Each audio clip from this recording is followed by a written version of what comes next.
crazy. Ben White's here from Politico. Right here.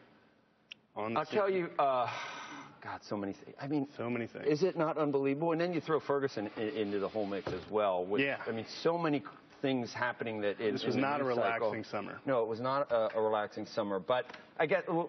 Summer's not over yet. This is kind of a sideshow. Like it is. This is a sideshow from ISIS, but even the New York Times has decided to start talking about, do you golf right after you?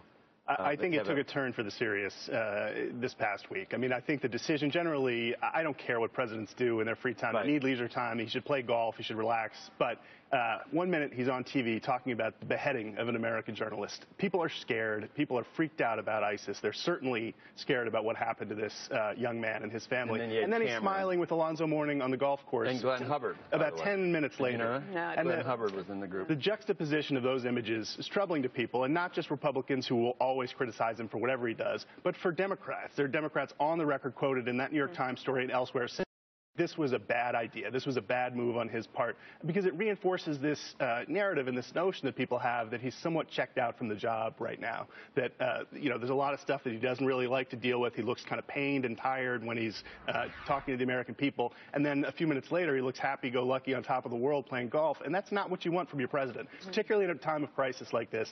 It was not a serious move on his part, and I think a big mistake. I saw it explain. Okay, so he has made it clear that his last campaign is in the past already. And the people that are not President Obama fans already know how they feel. And the people who support the president no matter what he does, there's a certain percentage of those. And I think it's about, right now, he's at the bottom. It's about 40%. There's 40%, as we talked about earlier. 40%, he could do anything. And he's not going below. And he's not going below 40. So I don't think he really cares. I think he had a really great tee time. It was a beautiful day, and he wanted to.